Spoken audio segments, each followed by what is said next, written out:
Quelles sont les forces des femmes entrepreneurs, intrapreneurs, cadres dirigeantes et chefs d'entreprise?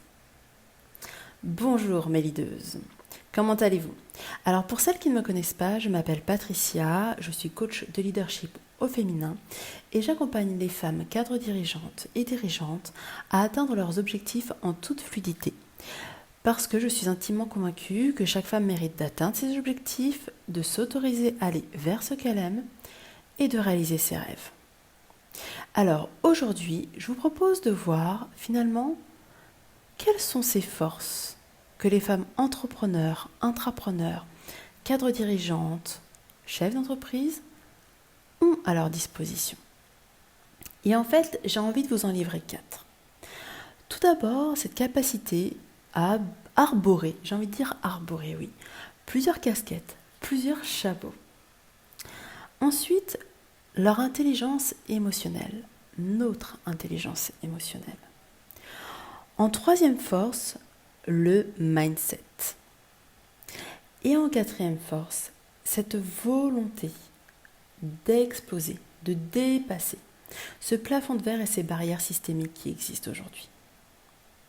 Alors, commençons tout de suite par cette capacité à arborer ces différents chapeaux, ces différentes casquettes. En fait, les femmes, alors entrepreneurs, intrapreneurs, cadres dirigeantes, chefs d'entreprise, les femmes en général ont cette capacité à pouvoir faire plusieurs choses en même temps. Ou même à avoir plusieurs projets en même temps. Ainsi, une femme pourra à la fois finalement s'occuper de l'intérieur de son foyer, que ce soit à travers la cuisine, le ménage, prendre soin des enfants, prendre soin de son époux, et de l'autre côté, être également des femmes actives, des femmes d'affaires finalement. Et ce qu'il faut savoir, c'est que la plupart des mères sont devenues des expertes dans la gestion simultanée de nombreux aspects de leur vie. Ainsi, petite parenthèse, une femme ayant eu des enfants a développé certaines qualités qu'elle n'avait pas avant, certaines compétences qui peuvent servir une entreprise si elle souhaite retourner dans le salariat ou qui servira tout simplement le développement de son entreprise. Donc, finalement, avoir des enfants est un plus. La capacité d'être multitâche quelque part, bien évidemment majoritairement attribuée au genre féminin, est une qualité, une réelle qualité. Pourquoi? Parce que finalement, imaginez, vous avez en face de vous une femme qui vient d'avoir un enfant, ou pas, peu importe, puisqu'elle a cette capacité à arborer plusieurs chapeaux.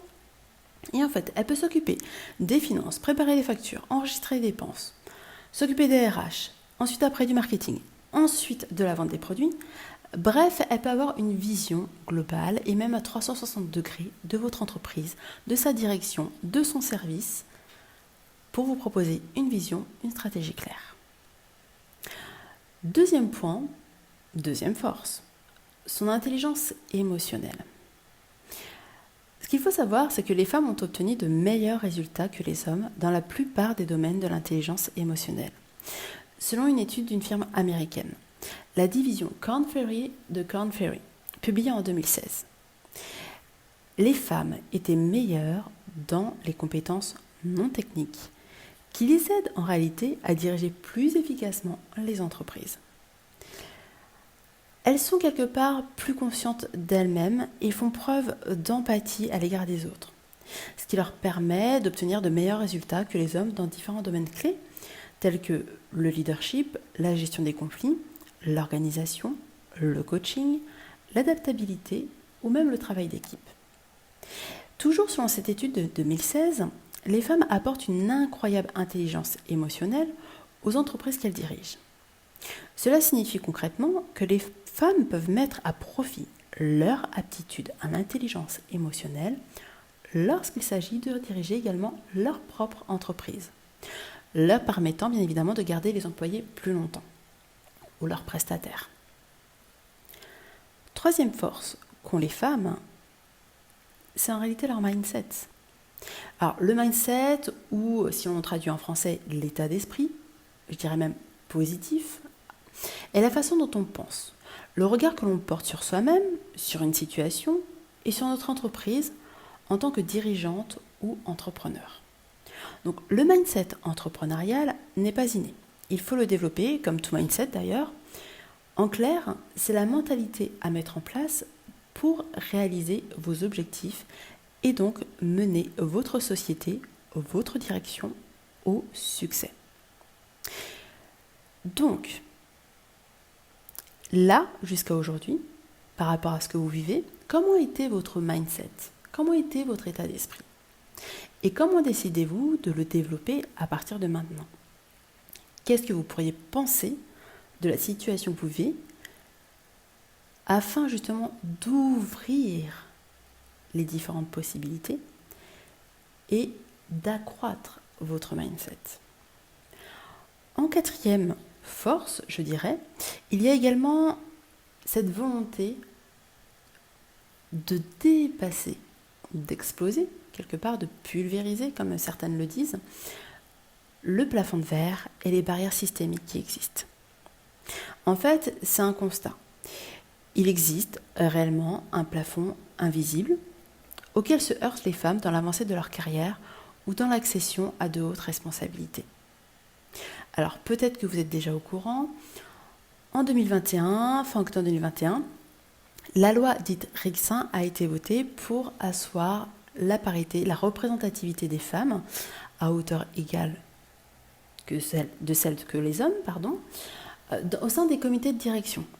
Donc en principe, cela va faire avancer les choses. Ce qu'il faut savoir, c'est que quand bien même nous étions plus nombreuses, quantitativement simplement, au niveau des postes à responsabilité, nous étions jusqu'ici moins nombreuses. Et en fait, là, on est au niveau du genre.